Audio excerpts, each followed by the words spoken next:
The luxury, it's not about the products, it's about the dedication of someone to do something for the others. And this, what matters, what brings from that perception. It's about the supply chain. It's all about the chain of doing a product. What do you have on behind? Dedication of people who does and use his best talents, dedicate love, dedicate time, dedicate research for best materials, dedicate to do something with so much quality as you would do for yourself.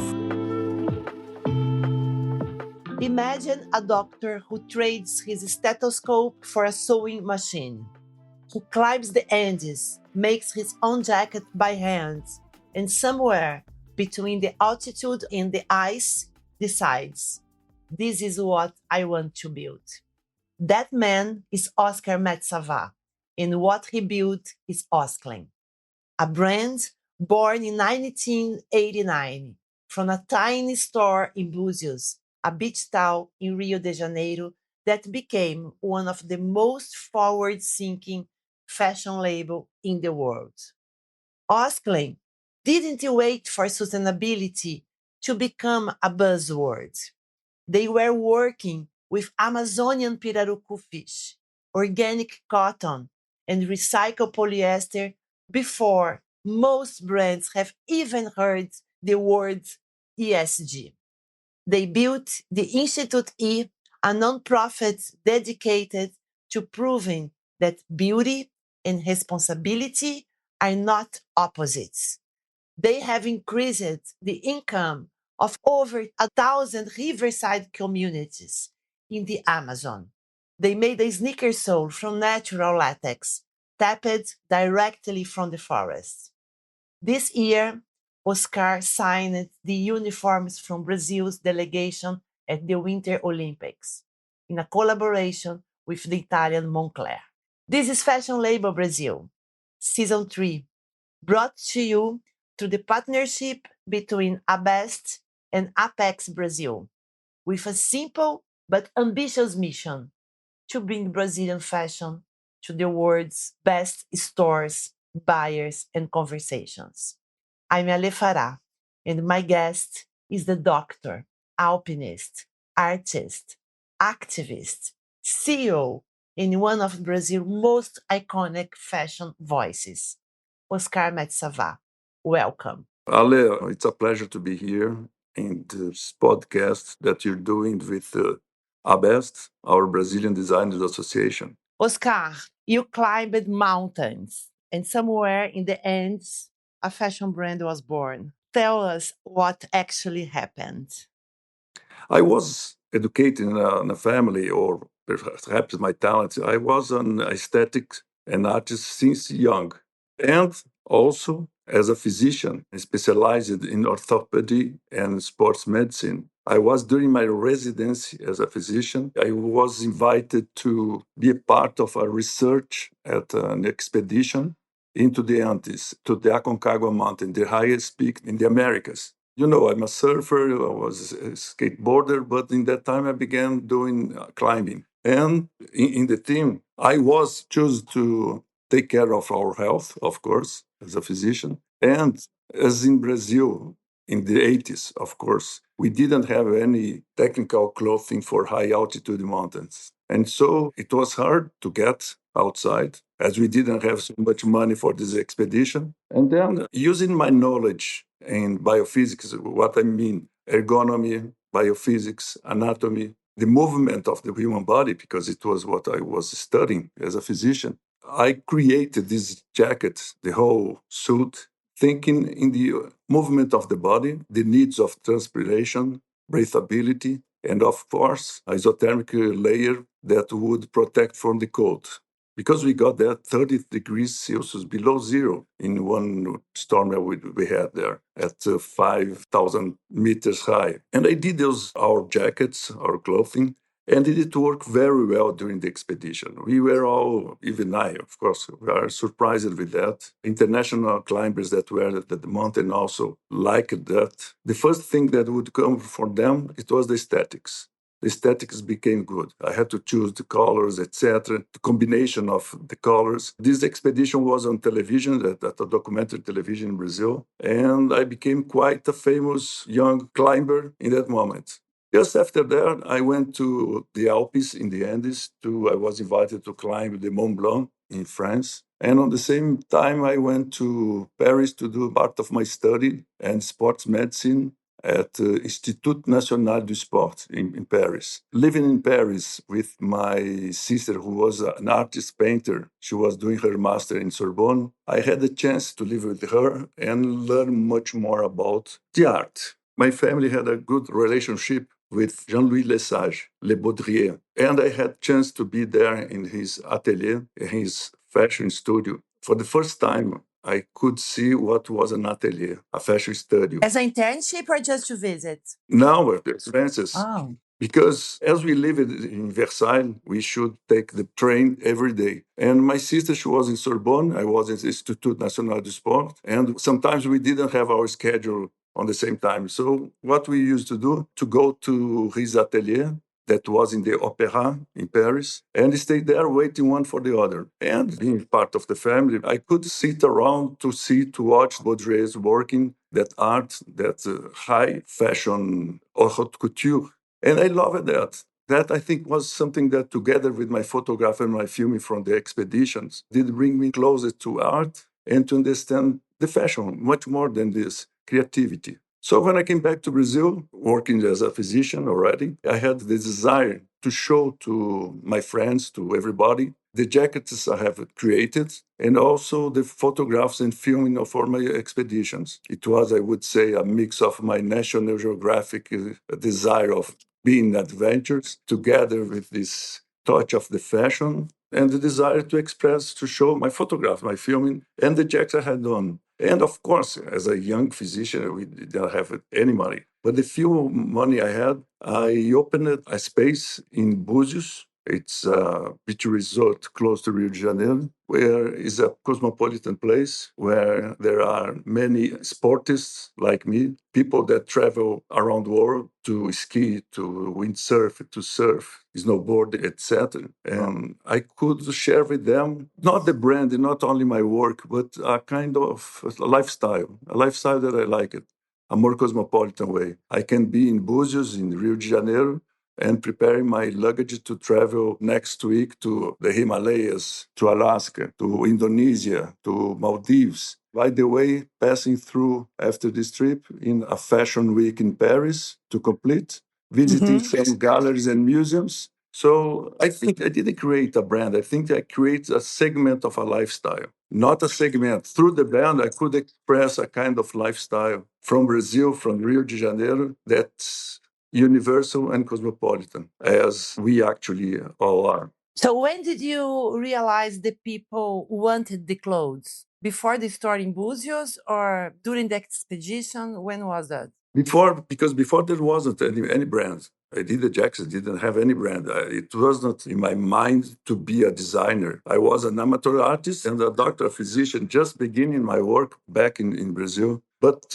friends like it, loved the pieces. And I swear that in the opening, it was in December in the opening, it was a very small place. In the opening was an international success since there, because in Rua das Pedras in Búzios, is, as I said, a cosmopolitan way. International people coming in, Brazilians ones, some friends of mine from São Paulo and Rio de Janeiro then went to the opening. And since there, I saw the eyes of the visitors that, wow, I'm in the right way. I didn't even know what I wanted. I wanted to share with the others what I had done. And since there, Osklen was a success, year after year. You have been talking for years about new luxury. Now, in 2026, everything's happening environmentally, culturally. It feels like the world is finally catching up to you. What does new luxury actually mean? I loved this question because it means your perception of my work, of Osklen. New luxury comes from this lifestyle, doing an expedition, being in Paris to study, to be involved in art and fashion, and not about buying or being this place to be something snobbish, but living it. I think it's already a luxury. A luxury for me is something that is not exclusive as everybody describes luxury. That's not expensive. It doesn't need to be expensive. For example, all of us, we had this experience once in life, a wonderful sunset, for example.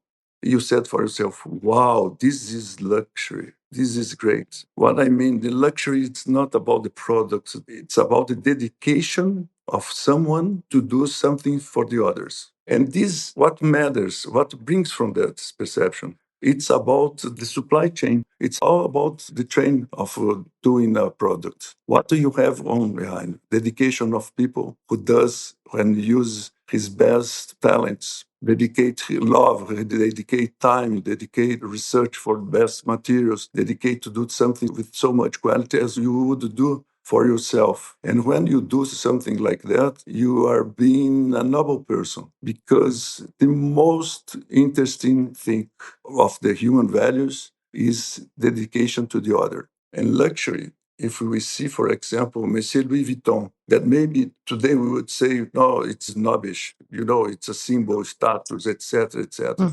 But we have to remember the foundation of it. They said Louis Vuitton, he was someone who dedicated to the research materials, sewing it very well, doing the quality to do travels, expeditions, etc. And what's the new luxury? New luxury, it was in the 90s, by the end of the 90s. As you know, I began doing sustainability in 1998 with that first organic cotton farm in Brazil. And when I could see how it was developing, the process of a chain, developing the seeds of the cotton, the plantation, it's the harvest, or artisanal materials also, I could see that it was by the end of the 90s, beginning of 2000s, the luxury brands were going high, high, and high to sell to Chinese, to sell to Brazilians, to Argentinians, to Russians, as became more and more brilliant, more and more exclusive, etc., etc. And for me, when I would see that, I say, well, this is not interesting at all. I think more interesting this, those things that come from poor communities in Brazil, from indigenous, ancestral people from the Amazon forest, our materials for fashion that would come from the biodiversity of the forest of the Amazon. That's the work I began working on next years. New luxury comes from the values for the 21st century and not the old industrialization model that we came, and not the luxury appeal that some brands, I mean, I don't think they are the brands. I think are the customers. They look for luxury. They don't know what luxury is. They don't even know how that product was created. Who was the designer? How was the supply chain? Was fair for every link of the chain. And these are the values of this new millennium that we are living. And if we do great aesthetics, quality, being fair in our supply chain, we have in our hands something new, necessary for the planet, and mostly more exclusive than the luxury one thinks. This has been the new luxury for me. So now let's get specific. What Osklen does with material is unlike anything else in fashion. Can you walk us through what e-fabrics actually means? Tell us about Pirarucu. Tell us about the forest.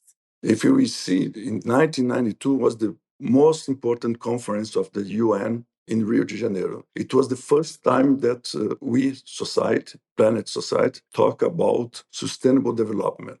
I had a chance, I was in Rio, to see that, to understand this concept.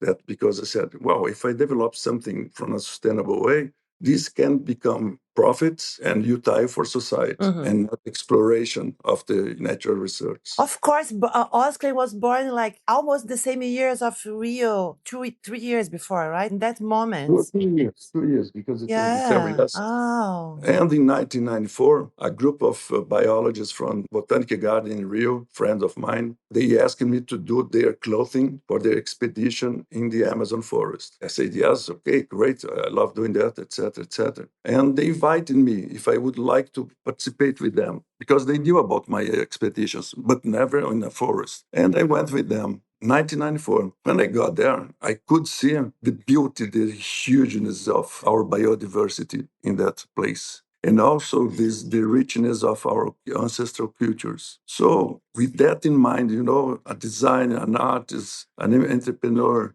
understanding what was coming for the next century, how we were changing, how means of luxury were changing in my mind. And when I saw that, I said, come on, we have this richness that we don't use it. On the same way, I could see the deforestation, the mining, the exploration of our natural resources from the Amazon in a huge way. So when you come from that, you can't not be an activist. This richness versus this aggression. And being a creative, I could, envision. I could envision what we are now. I could envision that this was a way to go in. And I said, I want to be protagonist of this change. I'm a physician. I was still a physician by the end of the 90s and a designer. What a designer, fashion designer, other designers do. We transform nature research commodities into utile and beautiful things for society. We transform, we create value on that.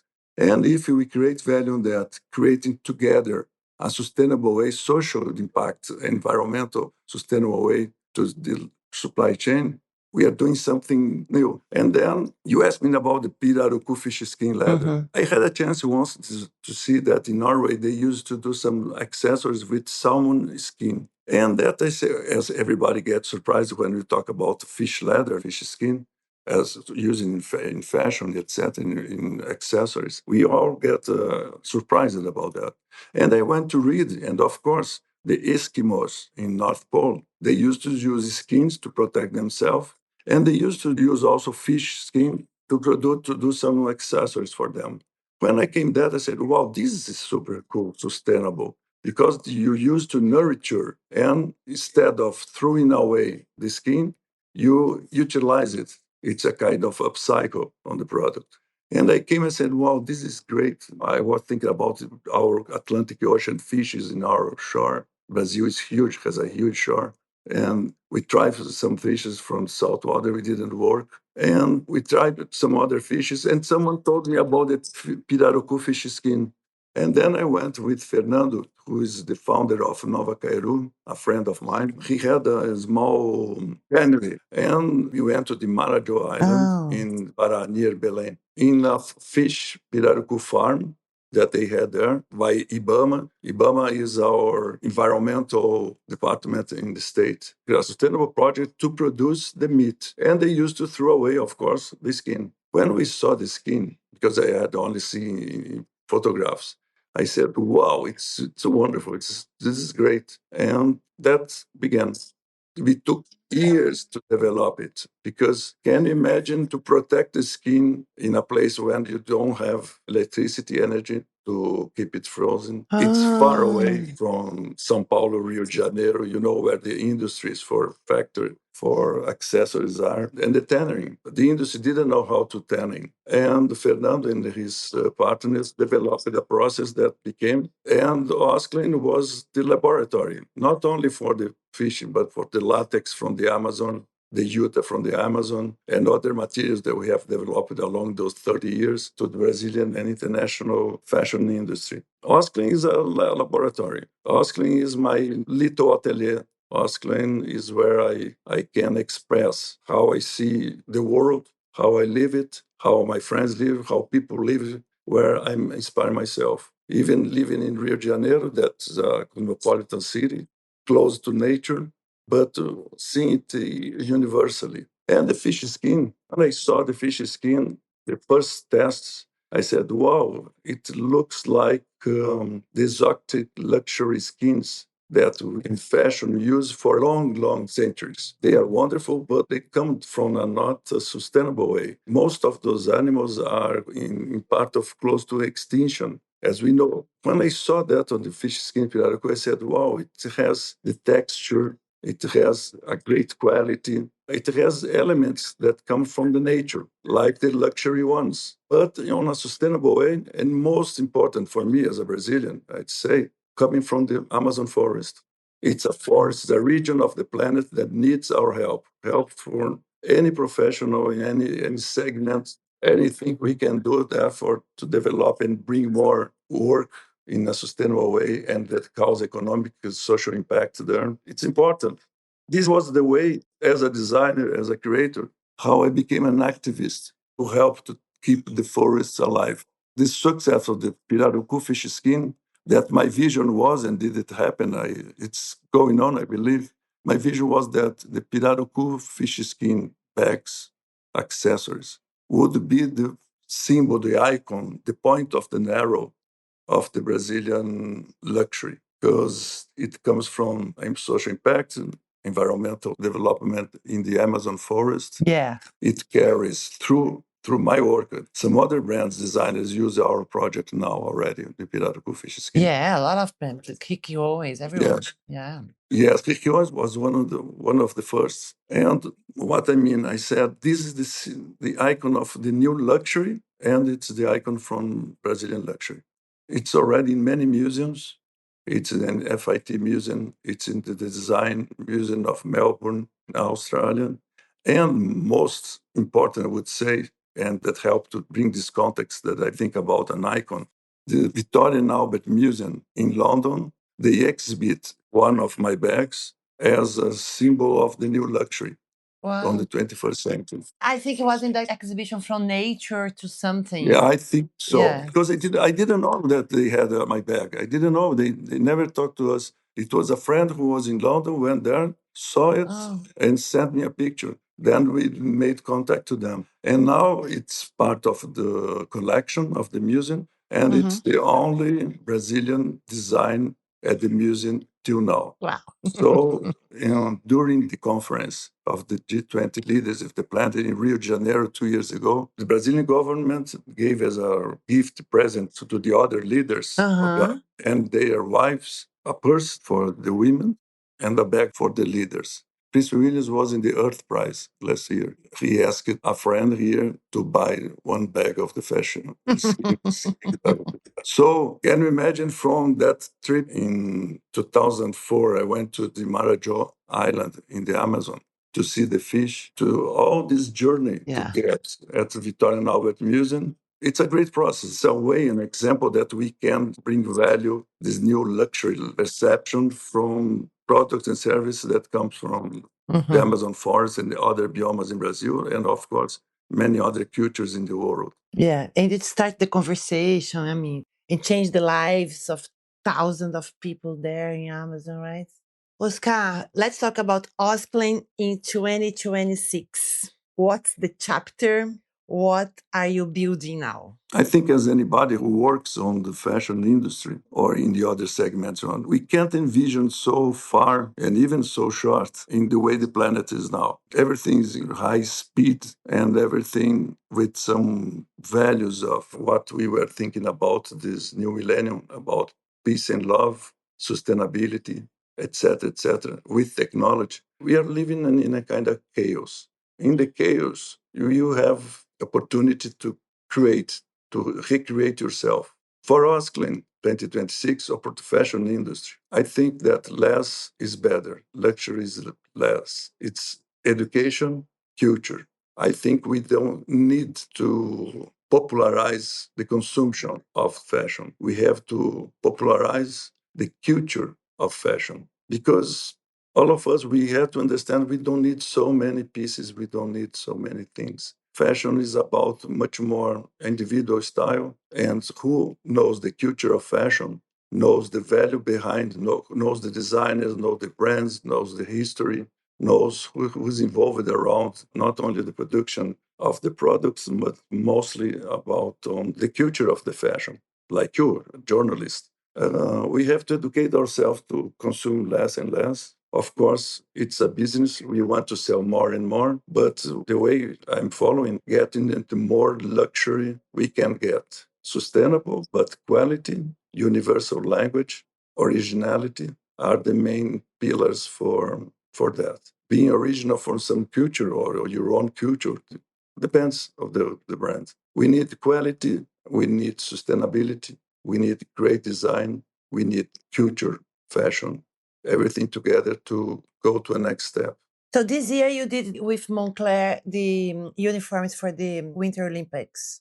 What was your message there? What did you think when you were creating? First began with the invitation from Remo Ruffini and Lucas Bertolin, our great skier. I was invited by them, but not by the Brazilian committee. It was a great creative process. Remo suggested, showed the 60s of Moncler, that when Moncler used to participate in the Olympic competitions as a brand, and with my expedition, clothing, my pieces, my history, my knowledge about technology, ergonomy, etc., and with the sports, I'm a snowboarder. From climbing and surfer, I found something that could be the two loves of my sports. It's snowboarding. I snowboard in Alaska, I snowboard in Himalayas, in the Andes, etc. I do documentary films, and I create for each expedition. I do the same thing I did for that one, my first one in 1986. I love to create a new conception for us on the technical clothing for mountain to use in my expeditions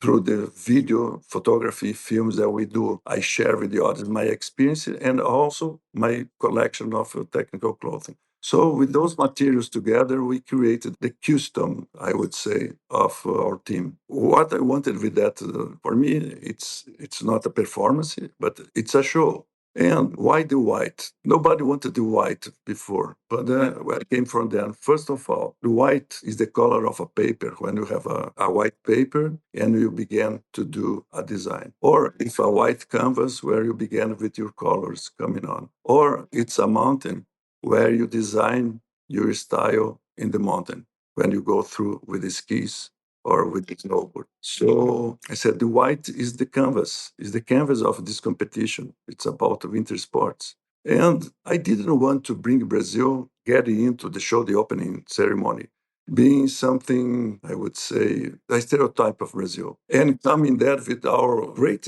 happiness, the furor, etc., showing that we are, this is Brazil for the world, happiness, etc., colors, exuberance, tropical colors, etc. I said, I think we are coming to a country and other countries. The mountains and snow do part of their culture. Our culture is not that. So let's come in quietly, respectful, in all white, and inside the coat, the jackets, our tropical colors, the colors of the Brazilian flag. And we come on the white, and from the white snow, from the white Brazil richness, that is nature, is coming through inside to outside. And Lucas loved it because he's a performance skier number one in the world, but he's a performance guy. He loves fashion, he loves dancing, he loves to express himself artistically. And that we did for Moncler is the most successful event project for branding they did until now. It was in the whole magazines, fashion magazines and sports magazines around the world. Super successful. Everyone loves Brazil, and I think Osklen helped to build this image, right? I mean, Brazil very sympathetic, but Osklen put Brazil in another level outside Brazil. I'm talking to you from the south of France right now, and I remember all the designers coming to Rio and going to the store to buy not just the shorts or the t-shirts, but also the clothes and the sneakers and everything, right? So congrats on that. Mark Jacobs, all of them they used to come. All of All them, of them. yeah. Because Rio is Rio, and Osklen was a visit to do. Yeah, Of a course, they monument. loved You have to go to yeah, Osklen. they love my tropical elements that I bring because I bring maybe more sophisticated, I would say, more quietly, more minimalistic, without losing our huge expression Brazilian as soul. the Brazilian soul. But once it was so interesting, Marc Jacobs' partner in the company, Robert Duffy. Robert Duffy, exactly, Robert Duffy. He was in the Panama store and he bought two cashmere pullovers of Osklen because he loved the cut. Remember that time I had my atelier in Milano because I had stores in Milano. I was developing the leather jackets and the cashmeres. And as in cashmere was made for rich people in that time, I would make 2000s, were fat, older men. So the cut of cashmere, who understands what I'm saying, was unfittable. And we were living the time of the fitting, like a Slimani style. We weren't at the moment on the same fitting for the men. And I did the cashmere more fitted. It seems something that's so obvious, but it wasn't. And at the point of Robert went to the Ipanema store to buy the cashmeres I made in Italy by my own design. Wow, this is very global. It's very global. It's, you know why I'm saying that? I remember when managers called me and they told me, you see how we can do a brand in luxury and with winter clothing. I understand about winter. I live in Rio, but I understand about winter. And they were always surprised. My team in the store, to see the cashmere. But when he called me and he said that Robert was there buying, I said, you see, come on. When I began doing snowboard jackets gear, people would say, wow, how can a Brazilian brand do that? Brazil, there isn't any mountains with snow. There is no skiers, no borders in Brazil. I said, no, we have. And look what happened now. We have a Brazilian world champion in the Olympics. You know something interesting I got a few days ago? It was my expedition was in 1986, 40 years ago exactly, in February. And in February was the project that we showed at the Olympic Winter Games. And the 40 years anniversary. we had the Brazilian the anniversary. I created that piece for the opening, and Brazil was English champion. It's not just a coincidence. It was God's. It's for sure the Olympic gods from Greece. Yeah, I got it totally. So we are arriving to the end of this conversation that I'm enjoying so much. But let me make you one last question. In over 35 years, you built a brand with a soul. What do you hope someone feels in the moment they put on an Osklen piece? And also, if Osklen didn't exist, what would be missing in fashion? I'm going to answer the second one because I think it's easier. What I brought for the fashion industry internationally, it was thinking about sustainability in the time that sustainability was something that people wouldn't imagine being something as luxury or as fashion designer or fashion forwarded. Desirable, right? Desirable and forwarded. And this was why I would say, my activism was to begin developing projects. What is interesting about us is that we use sustainable materials. We developed most of the sustainable materials with industries, with cooperatives, with academy, etc., for the fashion industry. And we fomented it. It's great. My designers love to work at Osklen because they have not only what the standard industry brings each collection, new technological materials, etc. We use new noble fabrics like silk, cotton, wool, etc., etc. But we bring different materials that brings more challenge for the team. That comes from new textures, new colors, etc. From these raw materials that when we develop. So I believe it would take longer to the fashion industry to understand the green side of it, understand that luxury would be very important to bring attention and value for the supply chains, for social impact and environmental impact. I don't know if you know, there's something interesting. Patagonia with Yvon Chouinard, he was the first to do some projects in sustainable for clothing.